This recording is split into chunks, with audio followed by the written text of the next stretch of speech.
हलाल रखने की जरूरत नहीं। खान साहब के पास या उनके बेटों के पास, शिष्यों के पास, जो भी कोई आते और जो चाहते उसको राग रागिनी सिखाते थे। चीज़ें बहुत सी बंदिश दी है, उसका उन्होंने उल्लंघन करना न करना, वो कृतज्ञता व्यक्त करना नहीं करना, वो उनका हिस्सा है।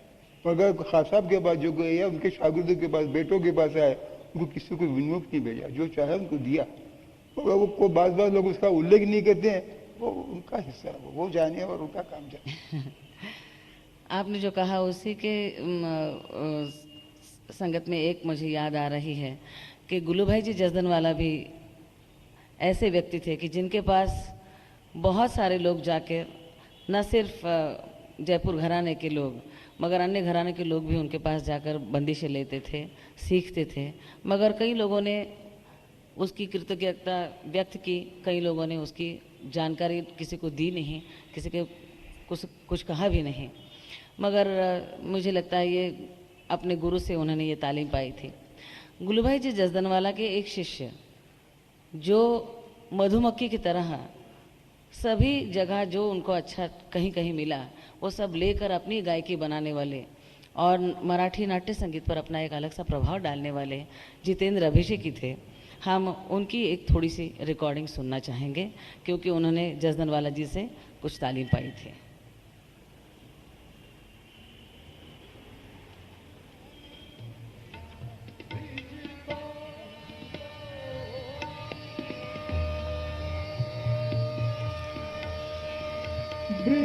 अभी कि मेरे पास भी सीखा करते थे। जी, आपके पास उन्होंने तालीम पाई थी।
ये जय जय बिलावल की चीज मैंने बताई है जी जितने अभिषेक को, जय जय बिलावल है ये इसी बंदिश के साथ मुझे याद आ रहा है। एक बार गुल्लू भाई जसदनवाला जी के पास मैं गई थी।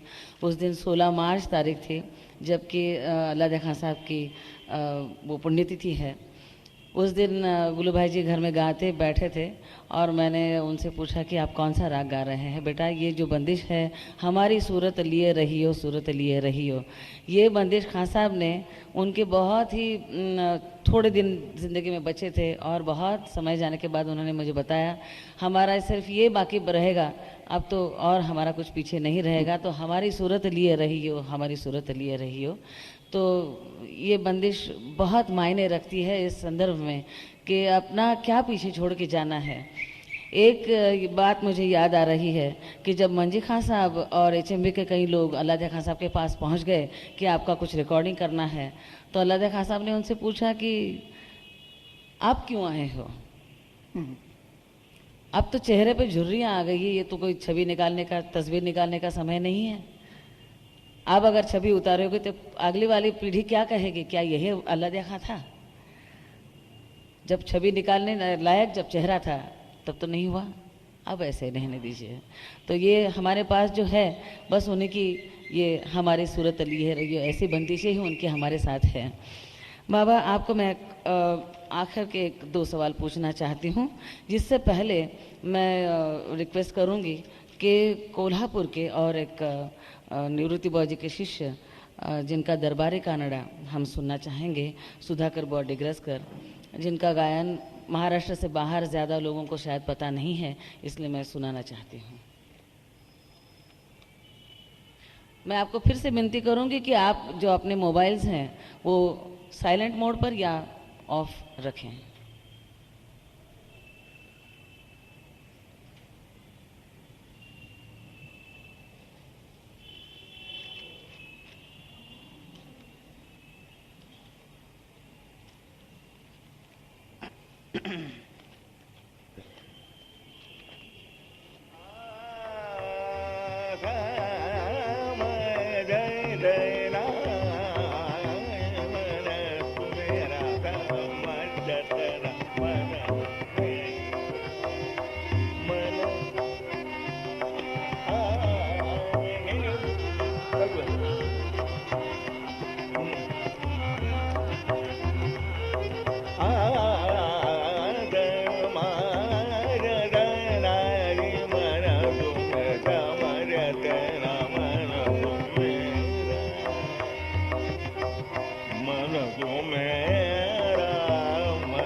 बाबा, शुद्ध मुलायम आकार,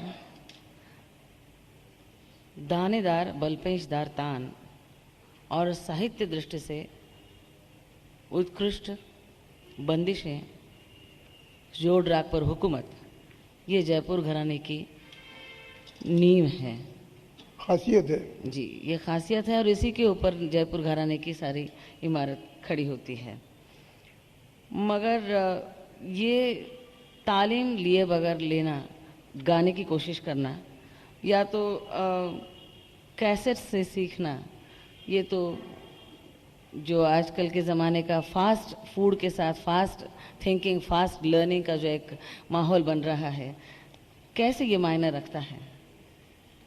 देखो भाई, अपने बुजुर्गों ने गाने के बारे में जो कहा हुआ है, तो गान विद्या ये विद्या ऐसी है कि बुजुर्गों ने कहा है, इल्म मौसीकी सीना बसीना, यानी इल्म मौसीक गाना सीखना, गुरु के सामने बैठ के गुरु के मुख से गाना सीखना, ये गुरु की गान विद्या की खासियत है। ये गान विद्या ये भी हासिल हो सकती है।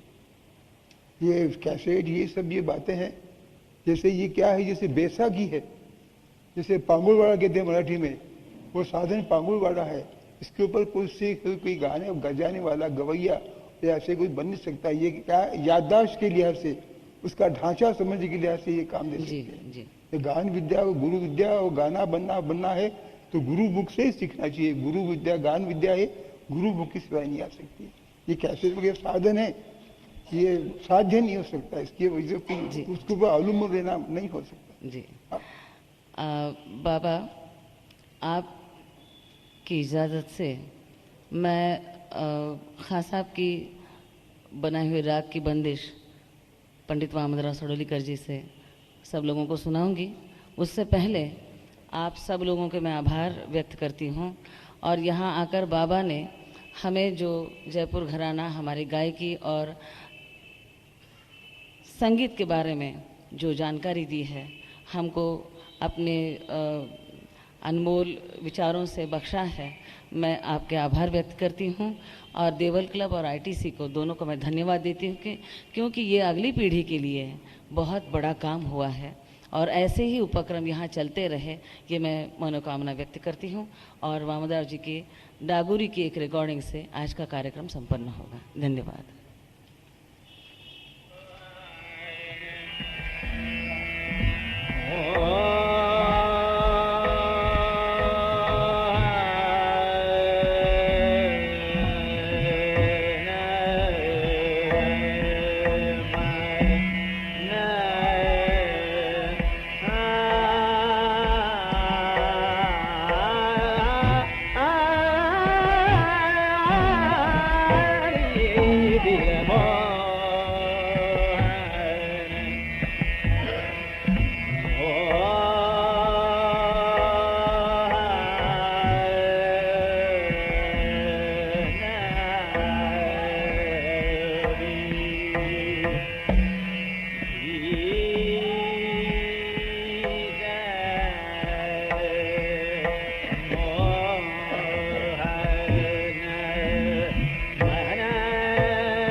धन्यवाद। मैं यहाँ रिकॉर्डिंग का संचालन करने वालों का भी आभार व्यक्त करती हूँ। और अभी ये जो मुलाकात साक्षात्कार का जो प्रोग्राम था वो समाप्त हो गया है।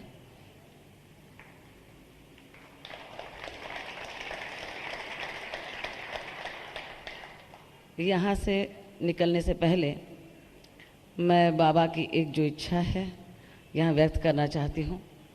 सूरज केसरबाई केरकर ऐसी महान कलाकार थी जिन्होंने अल्लाह खां साहब और जयपुर घराने की गायकी को आकाश तक छूने के लिए कष्ट किए। और हम सब जानते हैं कि केसरबाई जी की एक आवाज़ ऐसी है कि जो आकाश में भ्रमण करती हुई हमारे सैटेलाइट में भेज दी गई है। इनकी इस अचीवमेंट को, इनके इस परिश्रम की जो फल है, इसको सराहने के लिए बाबा की इच्छा है कि केसरबाई जी की नातिन यहाँ हैं, उनको हम आपके सामने बुलाएं और हमारी तरफ से आगे की पीढ़ी से जो श्रद्धा का एक फूल है वो केसरबाई जी की स्मृति में उनको दे देना चाहते हैं।